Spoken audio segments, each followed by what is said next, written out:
Hello friends, ओम श्री गणेशाय नमो। जय माता दी। आप सभी का स्वागत है आपके अपने यूट्यूब चैनल पर।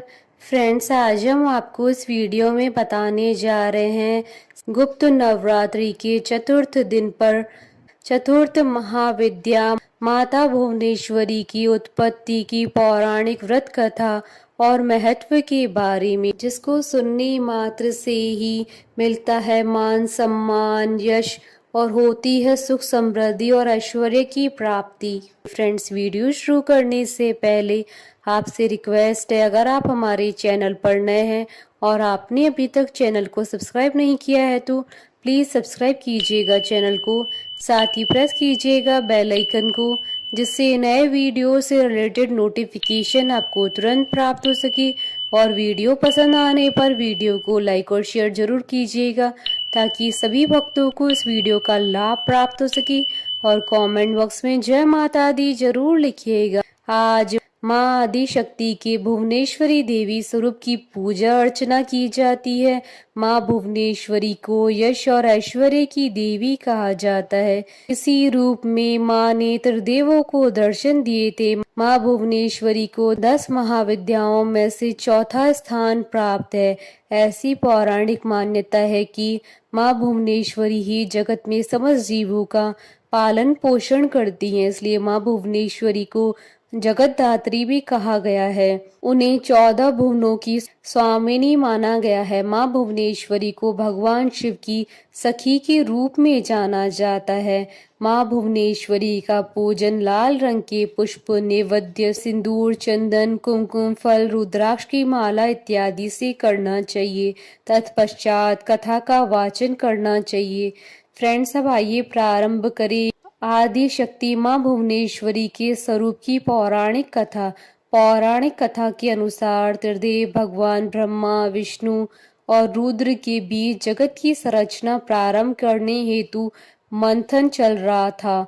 तभी एक उड़ता हुआ रथ उनके सामने प्रकट हुआ और आकाशवाणी हुई, जिसमें उन्हें रथ में बैठने का आदेश मिला। जैसे ही त्रिदेव रथ में बैठे थे, वह रथ मन की गति से ही उड़ने लगा और उन्हें एक कौतूहल भरे स्थान पर लेकर गया। वास्तव में यह स्थान रत्नों का द्वीप था, जिसके चारों तरफ अमृत का सागर और मनमोहक घने वन थे।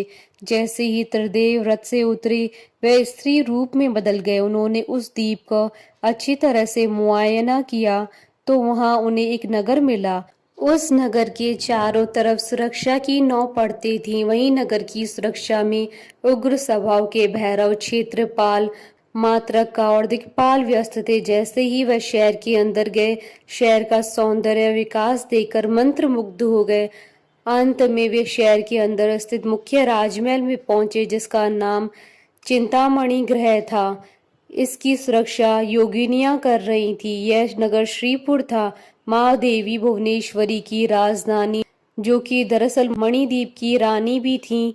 जैसे ही त्रिदेव महल के अंदर प्रविष्ट हुए, उन्हें देवी माँ की भुवनेश्वरी स्वरूप के भव्य दर्शन हुए। लाल रंग की निराली छटा लिए माँ की 3 आंखें और 4 हाथ थे।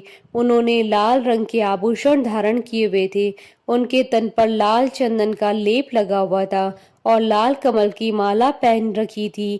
बाएं हाथ में उन्होंने अंकुश और फरसा पकड़ा था, वहीं दाएं हाथ से अभय और वर मुद्रा दिखा रही थी। उनके मस्तक पर मुकुट अर्धचंद्र रूपी मणि द्वारा सुसज्जित था। माँ श्वेत वर्ण में त्र्यंबक भैरव के बाएं गोद में बैठी थी। उन्होंने श्वेत वस्त्र पहन रखे थे। सर के ऊपर भी अर्धचंद्र व गंगा नदी जी धारित थी। उनके पंच मुख में से प्रत्येक सर पर 3 नयन थे। उनके 4 हाथ थे, जिसमें से 2 हस्त में त्रिशूल व फरसा लिए हुए थी, जबकि अन्य 2 हस्त से वर मुद्रा और अभय मुद्रा भी प्रदर्शित करते दिख रही थी।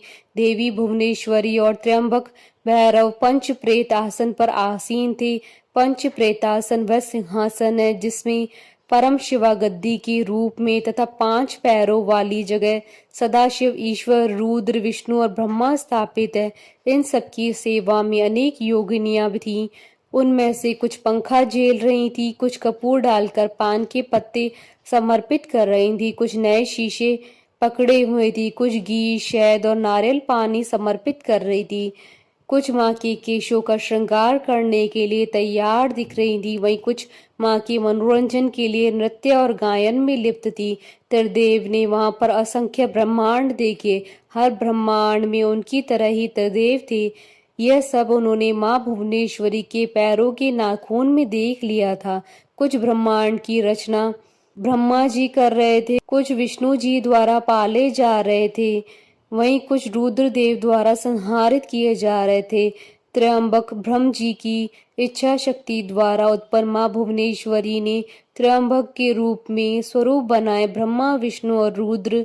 इस तरह त्रिदेव त्रयंबक के 3 स्वरूप हैं। तत्पश्चात देवी माँ भुवनेश्वरी ने अपनी शक्तियां त्रिदेव को प्रदान की। ब्रह्मा जी के लिए देवी सरस्वती, विष्णु जी के लिए देवी लक्ष्मी तथा रुद्र जी के लिए देवी काली को अवतरित किया तथा उन्हें उनकी जगहों पर स्थापित किया। ब्रह्मा और सरस्वती ने मिलकर ब्रह्मांड रूपी अंडा बनाया।